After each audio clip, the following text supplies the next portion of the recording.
so now we're in Perek Ches, the last Perek of Shekalim. And again, we already learned about sort of the Chad Gadya that we're in. One thing led to another. We started a Mishnayos about a Maseches HaShekel is found in the floor of the Azorah between two shofaros, two pushkis. Where do you put the Maseches HaShekel into? From there we went to, you find meat on the floor of the Azorah. From there we went, you find an animal in Yerushalayim, in the Migdal Eder environment. Then we went to the streets of Yerushalayim. If a person steps into saliva in the streets of Yerushalayim, he finds a knife in the streets of Yerushalayim, and it's Erev Pesach. And then we went to all kinds of Hilchos Tum and Tahara. And we learned about the Pareiches. If the Pareiches came into contact with Tumah, what do you do about the Pareiches? And now we're going to continue with Hilchos Tum and Tahara. I just need to remind everybody about the introduction we gave yesterday, that there's Papa Tumah and there's Baby Tumah. Papa, I use those words because that's the words that Chazal use. The word that Chazal use is Av HaTumah, the daddy Tumah, which means the actual thing that's Tameh. There's something called Avi Avois HaTumah, the granddaddy of all tumas. The granddaddy of all tumas is a dead body. But we don't need to deal with the Avi Avois HaTumah. Just there is something called the granddaddy of all tumas, the worst, so to speak, of all tumas, because for that you need paraduma ash. There's nothing else that needs paraduma ash. So that's the granddaddy of all tumas. We call it Avi Avois HaTumah. We don't need to deal with it. There is something called an Avatuma, the daddy of Tumah. A dead sheretz, a dead rat, or a kezayis of an animal that died, not through shchita. You have a kezayis of meat of a cow that was shot, or kezayis of meat from a cow where the shchita wasn't proper, or kezayis from a crocodile, let's not use crocodile, a kezayis from a tiger, treif, but it's a kezayis of an animal. That kezayis of the animal, the dead animal, or the sheretz are papatumas, they're afatuma. That papatuma can make something else tummy. So if a human being touches the sheretz, he's now a baby tummy, a vlad, a baby tummy. We call it a rishon. He's the first baby. What happens if that human being who touched the sheretz, who is a rishon, he touches something else? So if he touches another human being, that other human being is okay, because a rishon, a number one baby, can't make another human being or a vessel into a number two baby. You can't do it. But if the number one baby, the man who touched the sheretz, touches food or liquid, the food or liquid becomes a sheni. So there's the sheretz, the av. The human being who touched it is a rishon. That human being, if he touches another person or vessels, nothing. If that human being touches food or liquid, the food or liquid becomes sheni, a second. Okay, so we're in Shekalim, Perek Ches, Mishnah Vav. In your Mishnayos, it's page 69. When I'm learning Mishnah Vav and Zayin, if you take a look at page 70, at the bottom of page 70, there's an entire chart of the four different opinions about the question that's going to be raised by the Mishnah. There's going to be Beis Shammai's opinion, Beis Hillel's opinion, Rabbi Elazar's opinion, Rabbi Akiva's opinion. So these four opinions are in Mishnah Vav, Mishnah Zayin. Again, we're not going to go too deeply into it. These are Hilchos Tum and Tahara that are generally not familiar to most of us today, including myself.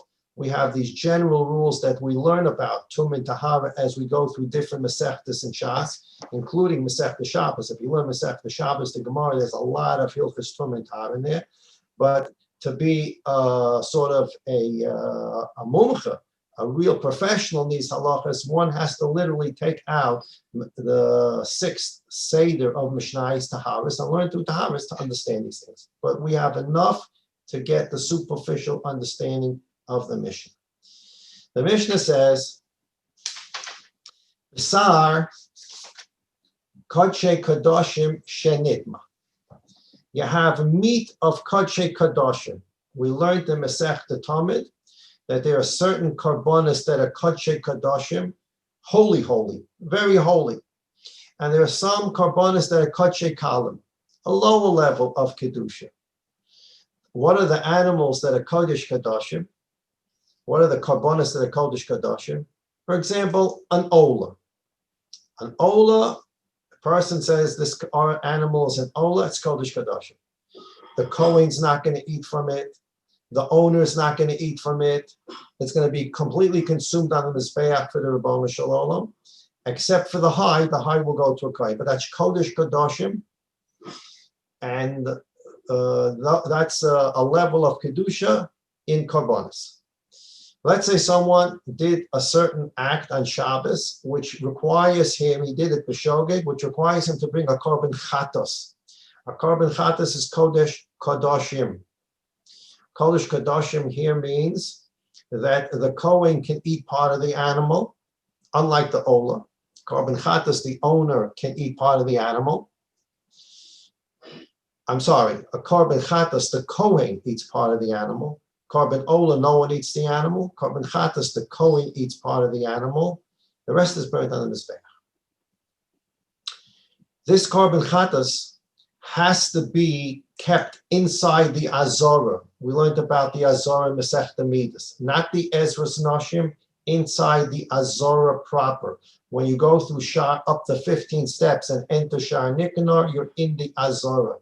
Kodshe Kadoshim must remain in the Azorah. If they leave the Azorah, got a big problem, they need to be burnt. So it must remain in the Azorah.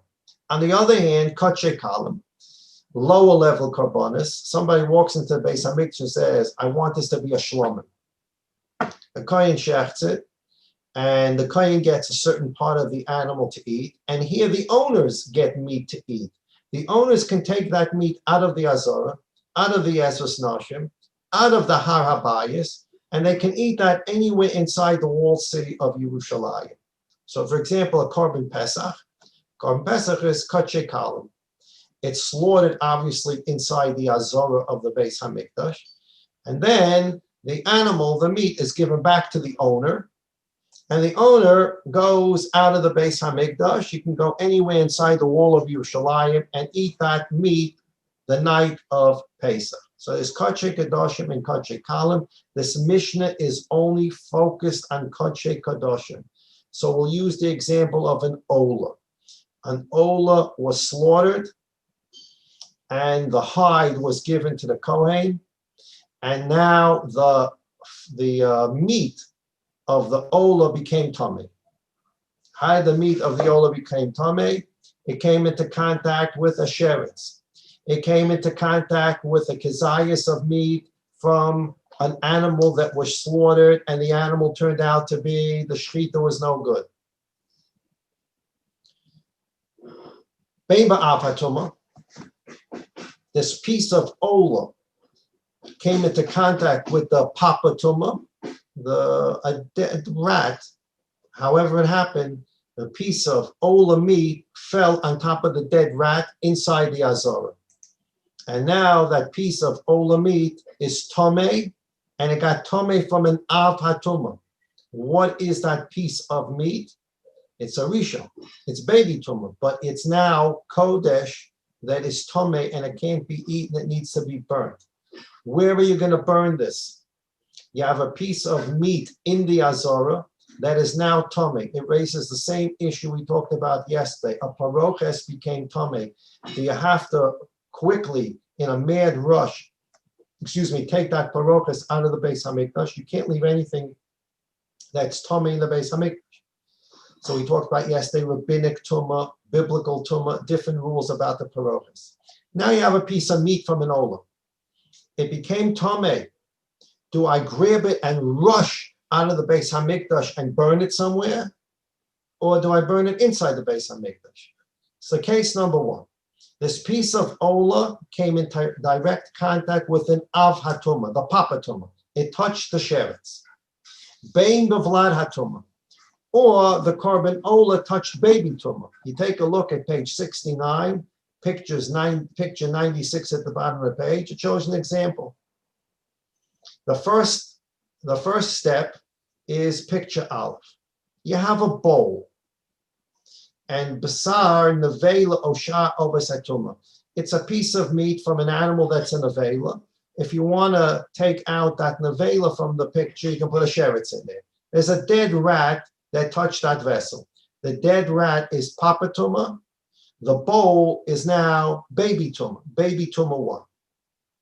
Now go to picture base. That vessel, that pot, that bowl, that's baby tuma 1, comes into contact with bosa koche kadoshim. What is that bosa koche kadoshim? It became tame through a baby tame. So it's not as chomor as the first case. In the first case, the ola came into direct contact with the sheretz. In the second case, the sheretz touched the bowl and the bowl touched the meat of the carbon ola. In the first case, it's a very strict case. The papa tuma touched the meat of the ola. In the second case, the bowl that touched the sheretz, that bowl touched the meat. That's called vlad. So the Mishnah says, basar kodesh kadoshim shenitma, meat of a kodesh kadoshim korban, like an ola, shenitma became tummy, ben ba'avatum, ben b'vladatum, irrespective of whether the meat came into contact with the papa, the sheretz, or the baby with the pot, ben b'fnim, whether this piece of meat became tummy inside the azora, it touched the sheretz or the bowl. Bein bachutz, or somehow for whatever reason, the piece of meat left the azora, which we already said is a big problem. However, it got out of the azora, but when it was outside the azora, it came into contact with the sheretz, papa, or with the bowl, baby. So you have really 4 cases. You have the ola meat touched the sheretz outside. The ola meat touched the sheretz inside. The ola meat touched the bowl inside. The ola meat touched the bowl outside. You got 4 cases. Beis Shammai says, Hakol yisaref b'pnim. In all these cases, you burn the meat inside the azora at the base hadeshin. We learn this out of a pasuk, Bakodesh Yisaref. It's a pasuk in the Torah that when Kodesh goes bad, it should be burnt in a holy place. Therefore, Beis Shammai holds that every one of these cases, with one exception that will tell us in a moment, you burn even if it will became tamei outside, you bring it back into the Azora to burn it, except for one case. Chutz mishenitma ba'av hatuma b'chutz. If the piece of meat is outside the azara, and a sheretz touched it, do not bring it back into the azara, for 2 reasons. First of all, this is real heavy-duty tumah. The piece of ola meat came in direct contact with a sheretz. It's a real serious tumah. Don't bring that back into the azara if it's already outside the azara. And second of all, not only is it the strict kind, heavy-duty kind of tumah, the tumah occurred outside the azara. So you have both factors mitigating against bringing it into the azara. Why bring it back into the azara? It became tummy outside, and it became tummy in a very, very serious way with the sheretz. Don't bring it back in. That's the only case you burn it outside. Don't bring it back into the azara. The other 3 cases, the 3 cases of it became tamei inside with the sheretz. It became tamei inside through the bowl. It became tamei outside through the bowl. All those 3 cases bring it inside. Because if it became tamei outside through the bowl, Beis Shammai says bring it inside. You can bring it inside because it's not a very strict tumah. It didn't touch the rat, it touched the bowl. So we're going to let you do the mitzvah of Bakodesh Yisarek, bring it back into the Azara and burn it as you should. Why are you bringing it back in? Because it only touched the bowl, it didn't touch the sheretz. So Beis Shammai says in 3 of the 4 cases, burn it in the Azara. The only time don't bring it back into the Azara is if the meat of the ola touched the sheretz outside, don't bring it in. Because it became tamei outside, and it also became very tamei outside with the sheretz, don't bring it back in. That's Beis Shammai. Beis Hillel said just the opposite, basically. Hakol Yisar Bachutz, get it out of the Azora. I don't want tum in the Azora. Get it out. Burn it outside.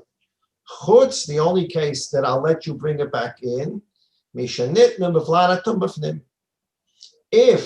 the bowl touched the meat inside the Azora, so you might as well keep it in the Azora. In other words, Beis Hillel says there are three cases where get it out and burn it outside, or leave it outside. If it became tomei inside with the sheretz, get it out. It's a very, very severe tumah, get it out of the Azor. If it became tomei outside through the sheretz, leave it outside. Certainly don't bring it back in. If it became tomei outside through the bowl, leave it outside. It's already outside. The only time I'm going to tell you to keep it inside and burn it inside is the most cooler, the most lenient case.